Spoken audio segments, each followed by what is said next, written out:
আমরা টুমলিংয়ে আছি এখন। ওয়েদার ভীষণ ফগি।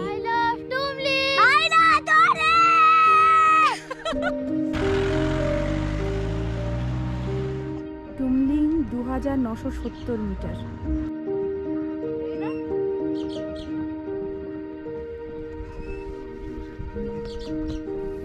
কিন্তু প্রকৃতির এত সুন্দর দৃশ্য কষ্টটা ভুলিয়ে দেয়, এটা সত্যি কথা। বলেছো তো একবার ফগের জন্য দেখতে হবে।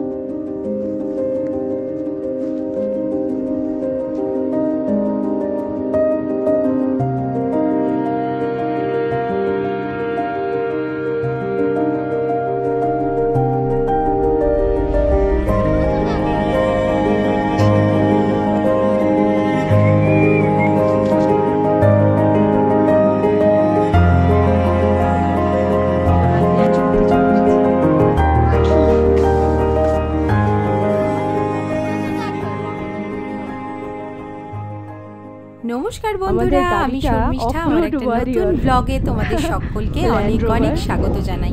আমাদের ডেস্টিনেশন তো হচ্ছে সন্দকফু, কিন্তু তার মাঝে যে রাস্তাগুলো পেরিয়ে আমরা পৌঁছালাম, সেটা প্রথম যেখানে রাত কাটিয়েছিলাম সেই জায়গাটা হচ্ছে টুমলিং। এখন আমরা চলেছি টুমলিংয়ের পথেই। আমাদের সাথে যে আর্মি দাদা ছিলেন তিনি মেঘমাতে পোস্টিং হয়েছিলেন বলে ওখানেই নেমে গিয়েছিলেন। মেঘমা এবং আরও অনেকগুলো চেকপোস্ট আছে আর্মিদের, সেখানে কিন্তু ক্যামেরা বা ড্রোন এগুলো অ্যালাউ নয়। তো সেই জন্য আমি সেখানকার কোনো ভিডিও তোমাদের সাথে শেয়ার করতে পারলাম না। মানেভাঞ্জন, তারপরে চিত্রে, তারপরে ছিল লামেধুরা। আগের যে ভিডিওটা আছে আমাদের, একটু কষ্ট করে যদি চলে যাও দেখতে, তাহলে দার্জিলিং সিরিজের অনেকগুলো ভিডিও কিন্তু তোমরা দেখতে পাবে। তো সেখানে আমি লামেধুরা অবধি এসেছিলাম এবং যে আর্মি দাদার কথা বললাম সেই দাদাও ওই মেঘমা অবধি, মানে লামেধুরার পরেই যে মেঘমা, ওই মেঘমা অবধি এসেছিলেন। এই মেঘমার পরে টুংলু, তারপরে টুমলিং। টুংলুতে আমরা দাঁড়াইনি, কিন্তু টুংলু থেকেও খুব সুন্দর কাঞ্চনজঙ্ঘা দেখা যায়। ওয়েদারটা এতটাই ফগি ছিল, যত উপরে উঠছিলাম তত মনটা কিন্তু খারাপ হতে শুরু করেছিল, কারণ শুনেও এসেছি আর দেখেও এসেছি অন্যদের ভিডিওতে যারা কাঞ্চনজঙ্ঘা পুরো স্লিপিং বুদ্ধা দেখতে পায়, কিন্তু টুংলুতেও এত ফগি।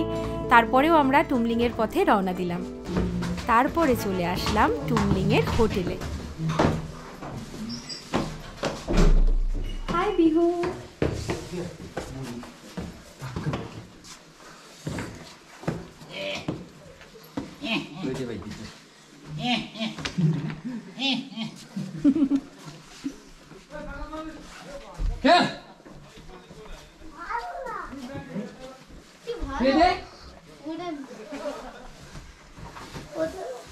সুন্দর কোজি রুমটা না?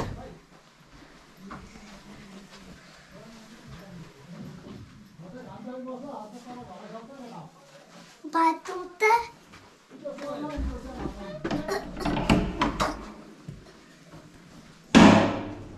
ভালো ভালো, খুব সুন্দর, ঠিকঠাক।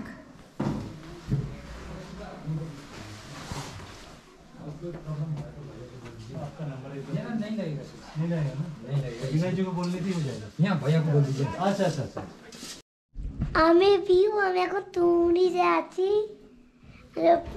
কি আছে দেখিয়ে দিচ্ছি। তোমাদের হোটেলটা দেখাবো। তোমাদের হোটেলটা দেখাবো।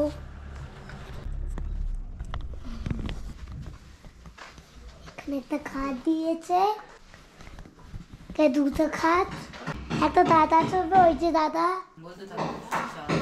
কেমন লাগছে? খুবই ভালো লাগছে। দুটো খাট, আমি মাম্মাম শুবো।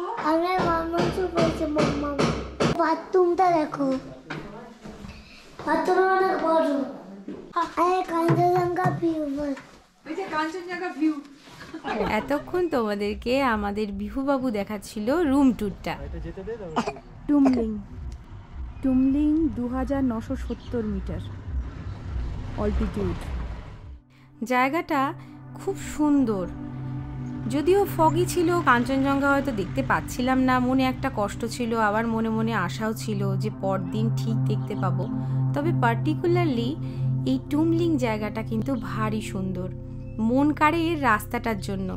ওই এঁকে বেঁকে চলে গিয়েছে, রাস্তার একদম পাশেই ছিল আমাদের হোটেলটা।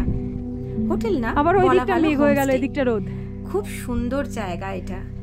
কাঞ্চনজঙ্ঘা দেখতে না পাওয়ার যে কষ্টটা মনে হাঁটতে মনে কিন্তু বেশ আছে, কষ্ট। সেটা তখনও কিন্তু ভাবিনি কিন্তু প্রকৃতির এত যে সুন্দর পরদিন দৃশ্য সকালবেলা কষ্টটা আমাদের মন ভুলিয়ে দেয়। এত ভালো হয়ে যাবে। এটা সত্যি কথা। ওই যে উঁচু জায়গাটা দেখালাম, perfect ওই কথা। উঁচু জায়গাটাকে বলা হয় বৌদ্ধ স্তূপ বা চোরতেন।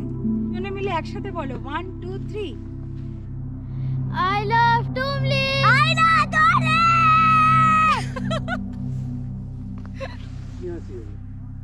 আমরা টুমলিং এ আছি এখন। ওয়েদার ভীষণ ফগি, তো উত্তর আকাশে মেঘ জমেছে বলে আমরা কিন্তু কাঞ্চনজঙ্ঘা দেখতে পাবো না। আমরা এই ওপরটা উঠেছিলাম, এই টপটাতে, পিছনের ওই টপটাতে উঠেছিলাম, উঠে একটু ছবি টবি তুলে আবার নেমে আসছি। এবার লাঞ্চ করব গিয়ে। ওয়েদারটা ফগির জন্য না আমরা কাঞ্চনজঙ্ঘাটা দেখতে পেলাম না, একটু মনটা খারাপ লাগছে।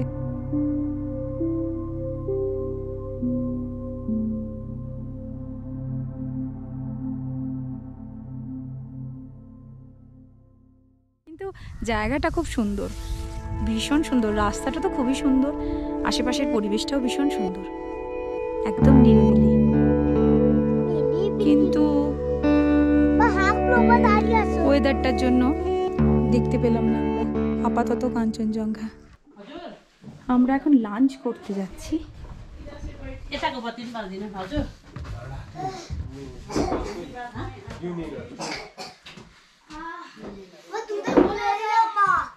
नहीं बोला है, हमको बोलना नहीं आता है। हाँ तो बोल ही रहे।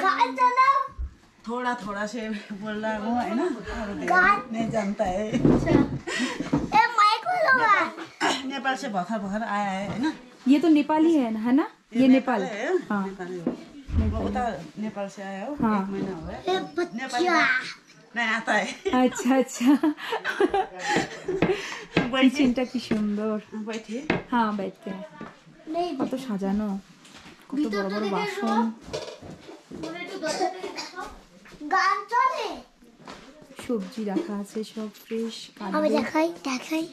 আমি দেখাচ্ছি। दोनों दो ही लड़का है। हाँ दोनों ही लड़का है। ब्यूटीफुल ब्यूटी है ना। আচ্ছা কি সুন্দর গো, বাহ। ভিতরটা দেখাশো রান্না কি করে হচ্ছে। धोने का जगह यहाँ पर है, मैंने धोने के लिए गर्म पानी रख दिया है बाहर। প্রচুর কাপ সাজানো। তুমি এসো না। नहीं नहीं नॉर्मल।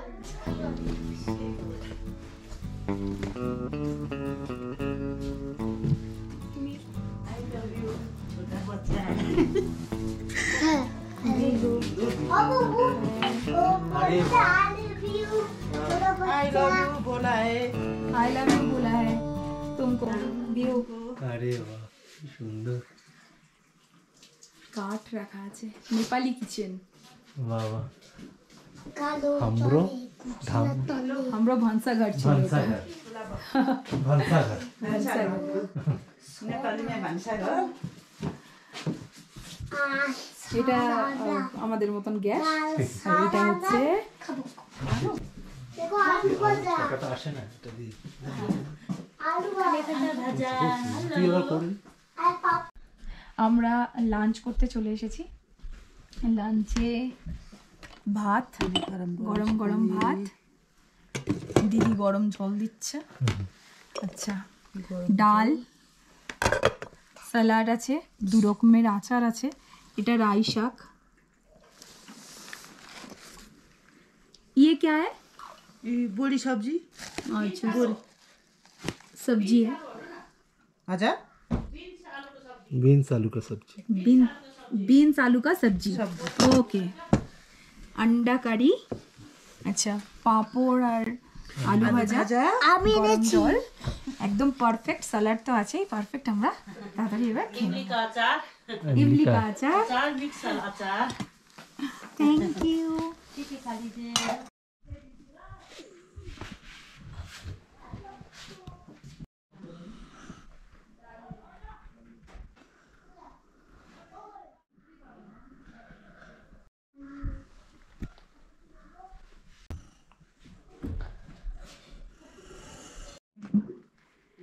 হ্যালো,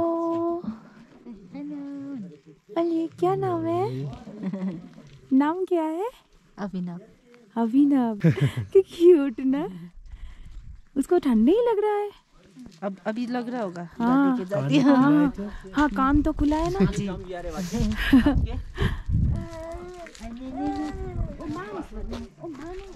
ভবান এই আকাশটাতে অ্যাকচুয়ালি দেখা যায় কাঞ্চনজঙ্ঘা। এখন মেঘের পরতে পরতে পরতে মেঘ, প্রচুর মেঘ। এবং আমরা যে এখানে দাঁড়িয়ে আছি আমাদের চোখ মুখের সামনে দিয়ে, আমরা অ্যাকচুয়ালি মেঘের মধ্যেই দাঁড়িয়ে আছি। সানসেট হচ্ছে অ্যাকচুয়ালি, কিন্তু দেখা যাচ্ছে না এখান থেকে, প্রচণ্ড মেঘ। সূর্যের কিরণের সাথে সাথে বোঝা যাচ্ছে যে আসতে হয়ে গেল।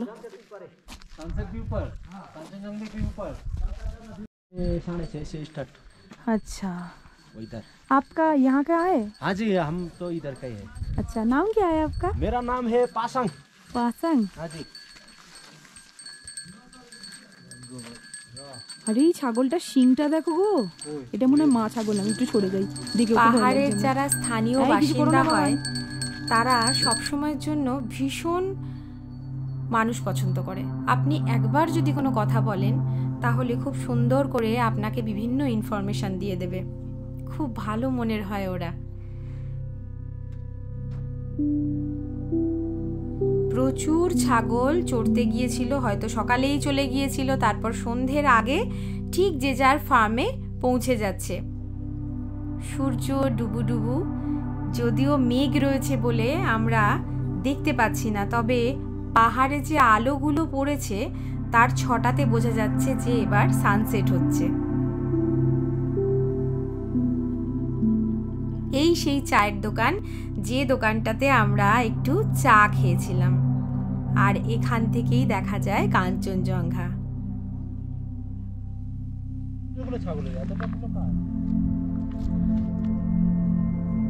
ছাগলের শিংগুলো অদ্ভুত। হ্যাঁ,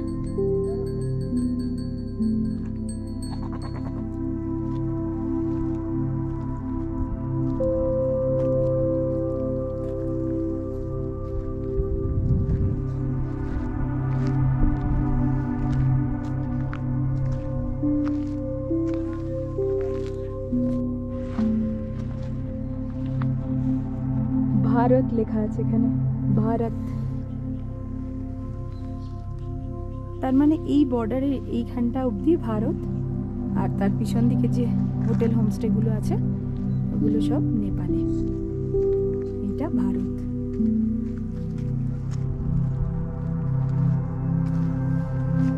আমরা এখন এই দোকানটাতে যাব, একটু চা খাবো, বহুত ঠান্ডা লাগছে।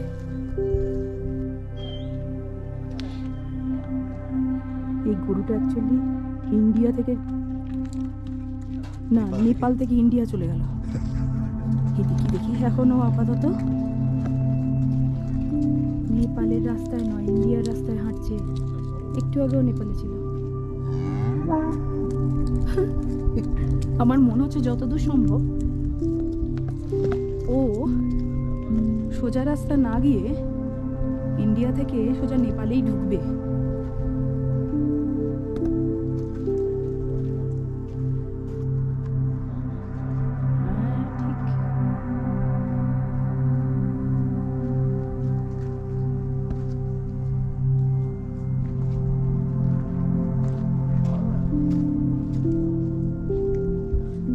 গরুটা না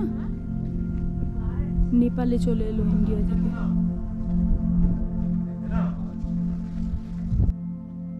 এদিকে টায়ার রাখার জন্য स्टेप नहीं रखा।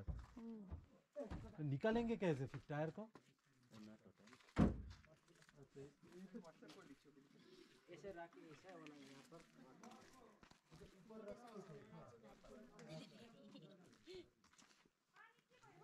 यहाँ पे चाय मिलेगा?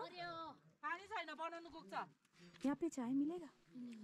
ओके, मिलेगा चाय।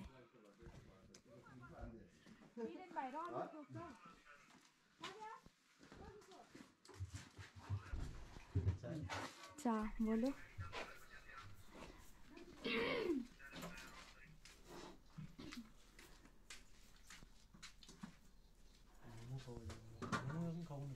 না চা খাবো। চা প্রেমী মানুষের যেমন সমতলে চা পছন্দ হয়, তেমনই পাহাড়ে গিয়েও চা পছন্দ হয়। এখন ঘড়িতে বাজে 4:53। বাইরেটা দেখে পুরো মনে হচ্ছে জাস্ট অন্ধকার, নাববেই জাস্ট। আমরা হোমস্টের মধ্যে চলে যাচ্ছি, ঠান্ডাটা খুবই হচ্ছে। এখন 5:23 ঘড়িতে। টাইমটা হু হু করে এগোলো, অন্ধকার জাস্ট নেমে গেছে, মানে নাবছে একদমই পুরো। আজকে তো কাঞ্চনজঙ্ঘা আমরা দেখতে পেয়েছি লেপচা জগৎ থেকে আসার সময় টুমলিংয়ে, কিন্তু আমরা টুমলিংয়ে এসে কিন্তু আর কাঞ্চনজঙ্ঘা দেখতে পাইনি। প্রচণ্ড মেঘ আর ঠান্ডা হাওয়া। কালকে এখানকার সব যারা আছে তারা সবাই বলছে যে কালকে মেবি দেখা যেতে পারে।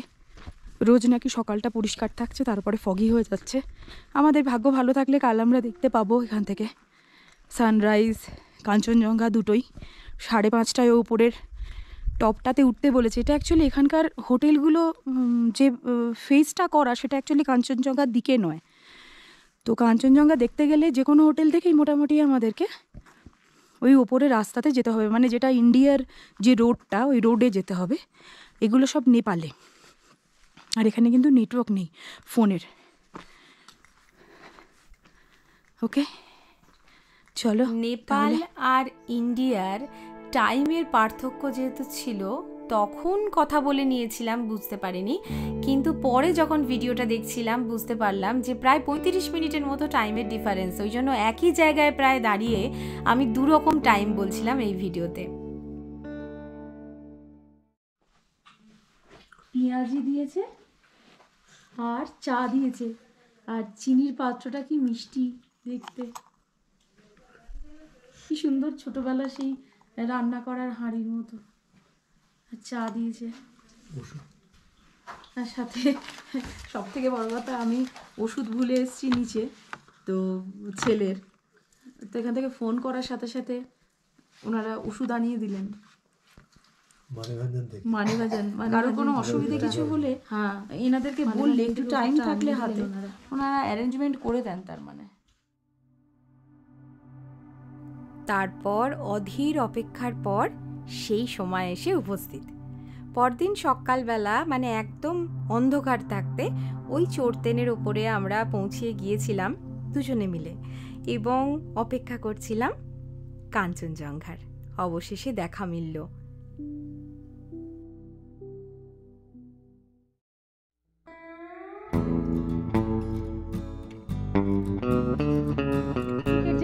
এবার আমরা এলাম সান্দাকফু পথে, এবং মাঝি পথে পড়েছিল গৈরিবাস, তারপরে কালীপুর।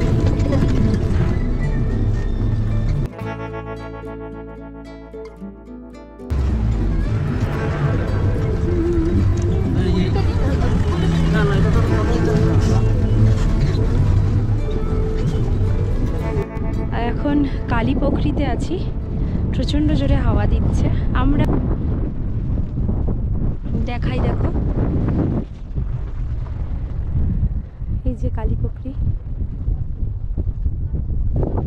আমাদের যে ড্রাইভার দাদা, উনি একটু চা খাবেন, খাবার খাবেন, সেজন্য উনি এখানে নামলেন।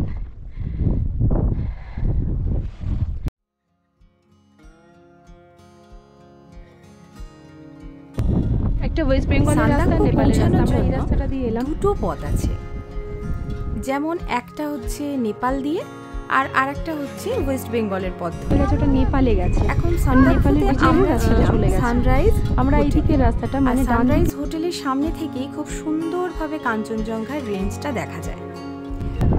এখন সানরাইজ হোটেলটা হচ্ছে নেপালে, আর আমরা নেপালের পথ ধরে পৌঁছেছিলাম সান্দাকফুতে।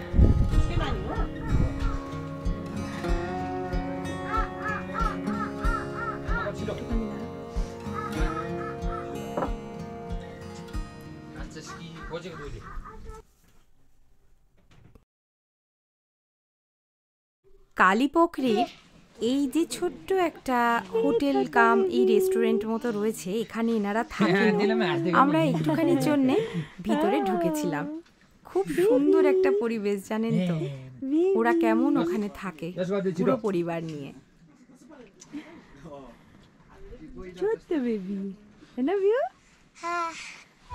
আমাদের গাড়িটা off road warrior Land rover.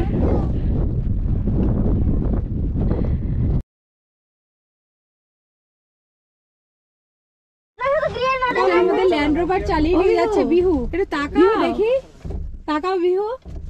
ও বিহু একটু তাকাও, তুমি কি গাড়ি চালিয়ে নিয়ে যাচ্ছ আমাদেরকে?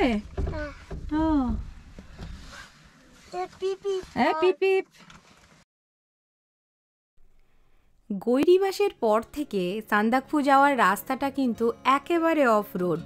এতটুকু রাস্তা নেই যে জায়গাটাকে দেখে আমরা রাস্তা বলে মনে করতে পারি।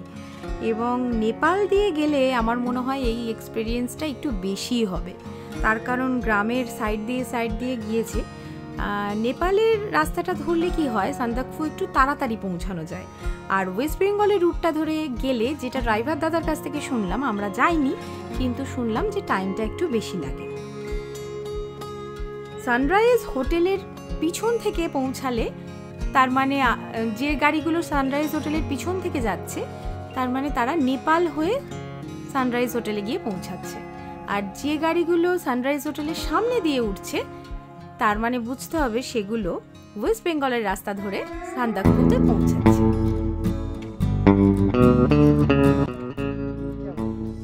ওই রাস্তার একটু চমকপ্রদ মুহূর্ত তোমাদের সাথে শেয়ার করছি। দেখো, পথ চলতে চলতে বড় পাথর কিরকম রাস্তার মাঝখানে দাঁড়িয়ে থাকে। অবশেষে আমরা পৌঁছে গিয়েছিলাম।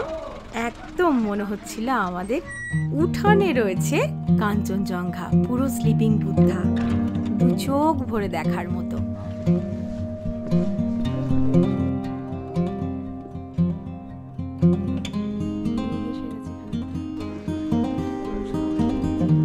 এর পরের ব্লগে থাকছে সান্দাকফু পৌঁছিয়ে আমরা কি কি দেখেছিলাম।